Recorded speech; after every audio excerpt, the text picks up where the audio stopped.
Shalom, damai di hati.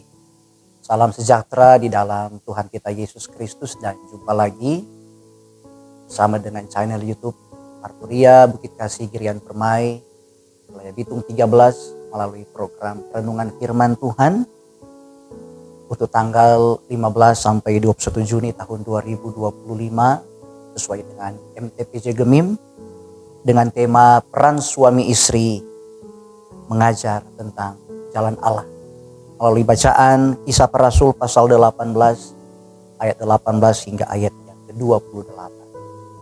Sebelumnya mari kita satu di dalam doa, kita berdoa. Puji dan syukur, hormat dan kemuliaan kami persembahkan kepadamu ya Tuhan Allah, yang kembali memberi kesempatan kepada kami untuk membaca dan merenungkan lagi akan sabda firman. Bermohon kami kiranya melalui urapan Roh-Mu yang kudus, kami diberikan hikmat, kami diberikan pengertian, kami diberikan pemahaman, sehingga boleh mengerti kehendak Tuhan, dan kami boleh menjadi orang-orang Kristen yang terus memberitakan Injil, memberitakan kabar baik, memberitakan tentang jalan Allah bagi banyak orang, terutama dimulai dalam kehidupan keluarga. Maka tuntunlah kami Tuhan, dan berfirmanlah, kami siap mendengar.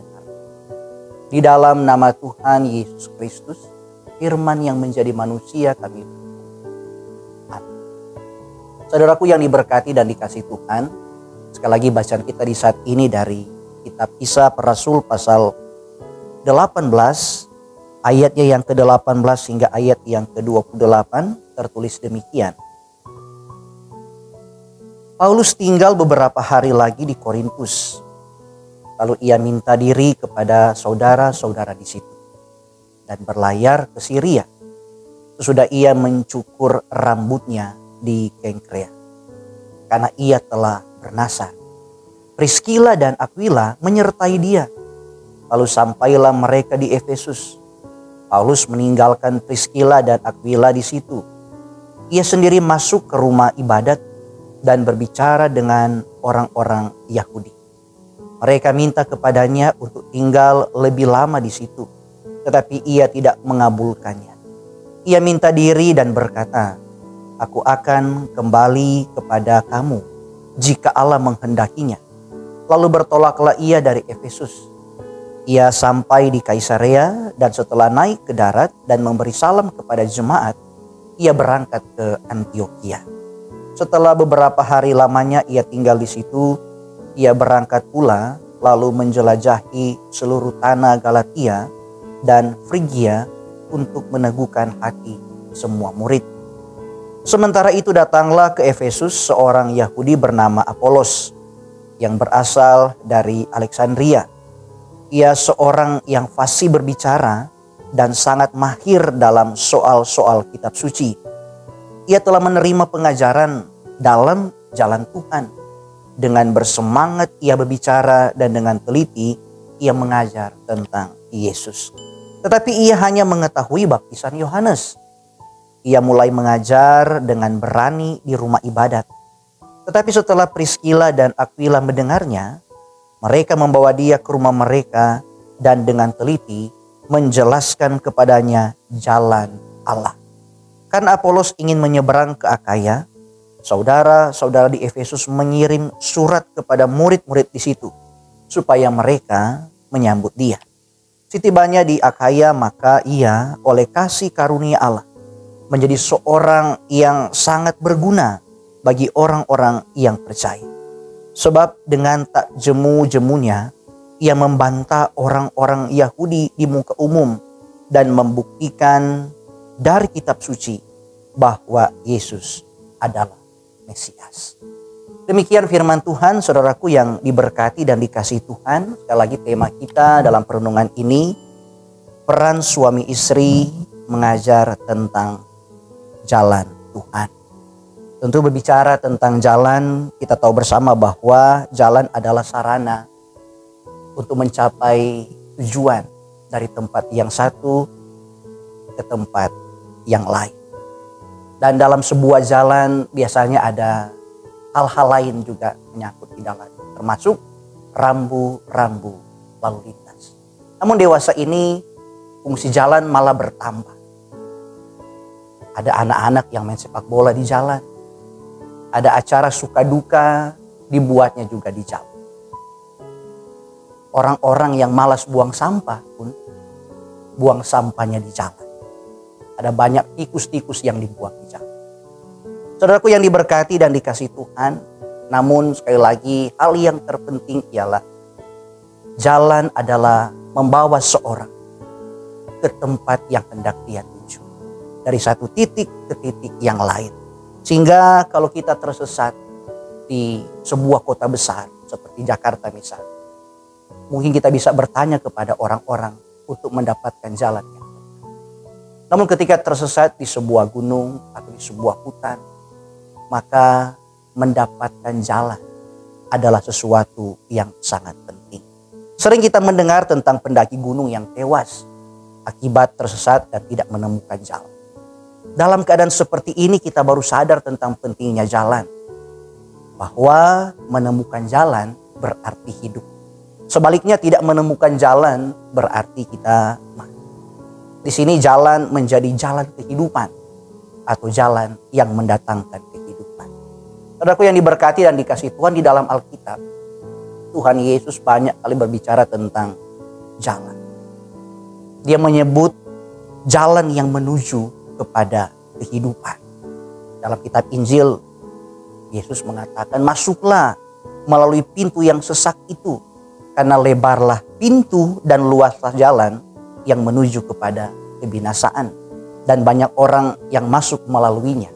Karena sesaklah pintu dan sempitlah jalan yang menuju kepada kehidupan, dan sedikit orang yang mendapatinya.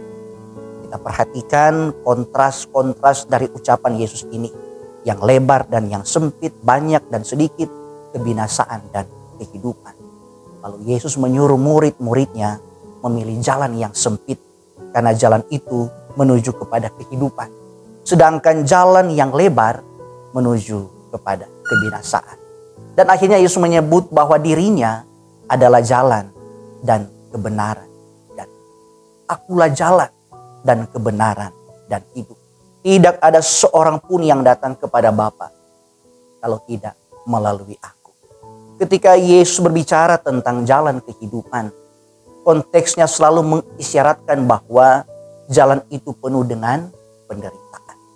Di sini nampak suatu hal yang paradoks, bahwa jalan yang memberi hidup adalah jalan yang penuh dengan tantangan, pergumulan, dan penderitaan. Sehingga berbicara tentang jalan Allah, seperti tema kita di saat ini, menyangkut ajaran yang terkandung di dalamnya, tapi juga menyangkut konsekuensi manakala kita mau melewati akan jalan tersebut. Dan konsekuensi itulah yang ditempuh oleh Rasul Paulus. Melalui bacaan kita di dalam Kisah Para Rasul pasal 18 ini, kita bersama bahwa Rasul Paulus memberitakan Injil dari kota ke kota, menghadapi berbagai tantangan dan pergumulan. Namun puji Tuhan bahwa sarana yang ada pada waktu itu menunjang akan pelayanan Paulus. Kita tahu bersama pemerintahan Romawi membangun jalan yang begitu banyak dari kota ke kota. Dan secara tak langsung bahwa telah menjadi sarana dalam rangka Paulus memberitakan akan kabar baik atau Injil itu sendiri. Nah, di sini Paulus mengalami begitu banyak tantangan dan pergumulan, tapi semangat dalam rangka memberitakan jalan Allah, semangat dalam rangka memberitakan Injil, semangat dalam rangka memberitakan tentang Kristus, tak pernah membuat Paulus mengeluh, berputus asa, ataupun berhenti. Tapi dia terus berjalan dalam rangka mewartakan kabar baik itu. Seperti dalam bacaan ini, dia ada di Korintus, dan Tuhan memperjumpakan Paulus dengan Priscilla dan Aquila, suami istri yang juga adalah pembuat tenda atau kemah, punya profesi yang sama seperti Paulus. Dan Paulus mengajar mereka tentang jalan Allah, tentang Kristus, tentang karya selamat yang dikerjakan Allah di dalam Tuhan Yesus Kristus. Sehingga Priscilla dan Aquila menjadi orang yang percaya. Dan mereka juga menjadi suami istri yang begitu luar biasa peran mereka.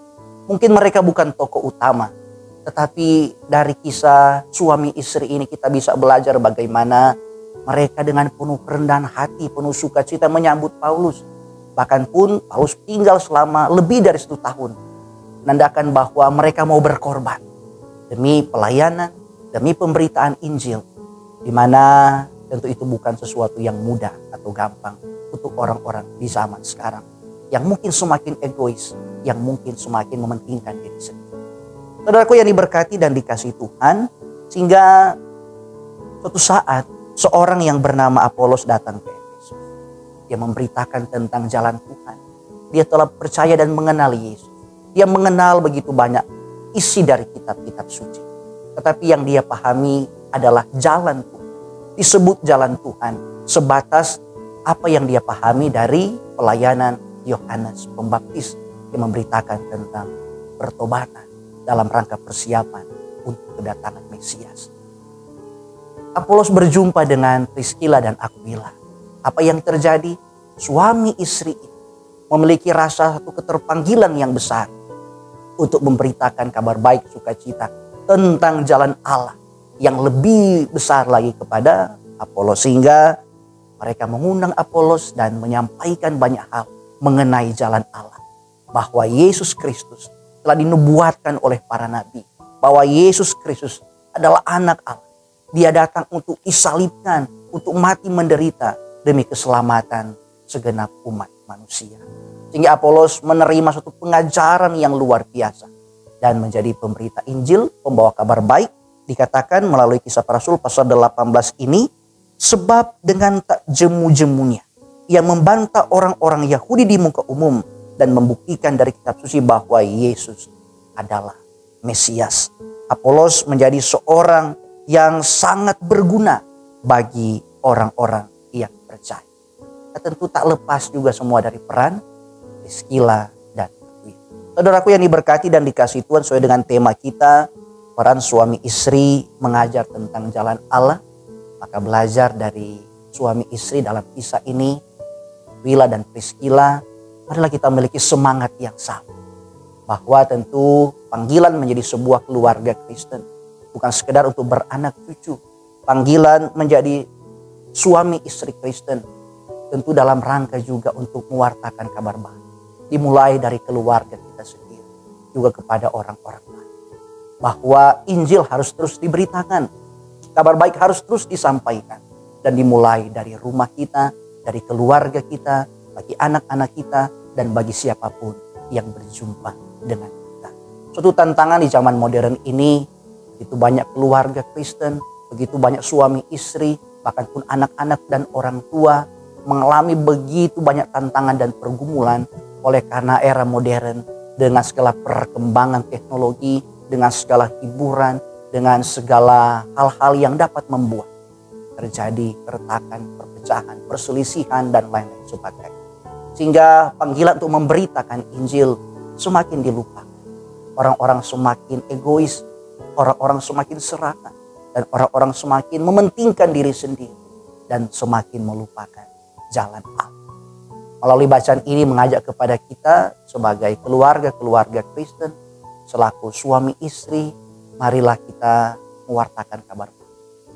Belajar dari Priskila dan Aquila, mereka bekerja sama, mereka rendah hati, mereka suka menolong, mereka mau melayani, dan mereka mau memperlengkapi diri, menerima pengajaran, dan melanjutkan pengajaran kepada orang yang mereka jumpai.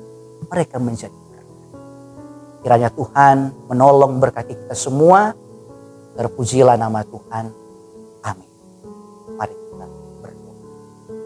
Terima kasih Tuhan, kami boleh membaca merenungkan firman. Bimbing kami semua dalam tuntunan Roh-Mu yang kudus. Boleh belajar dari Paulus, boleh belajar dari Priskila dan Aquila, boleh belajar dari Apolos tentang semangat mewartakan kabar baik. Ceritakan tentang jalan Allah kepada begitu banyak orang yang kami jumpai, supaya banyak jiwa-jiwa mengenal Kristus Yesus, menyembah, memuliakan Yesus, percaya Yesus sebagai Tuhan dan Juru Selamat dan Islam. Tolonglah kami, tolonglah gerejamu ini. Terus berdoa bagi multimedia, dikasih Girian Permai, Tuhan berkati, melalui wadah pelayanan ini banyak jiwa-jiwa yang boleh mendengar kabar baik dan percaya dan di surga. Ini doa kami dalam nama Tuhan Yesus Kristus. Amin.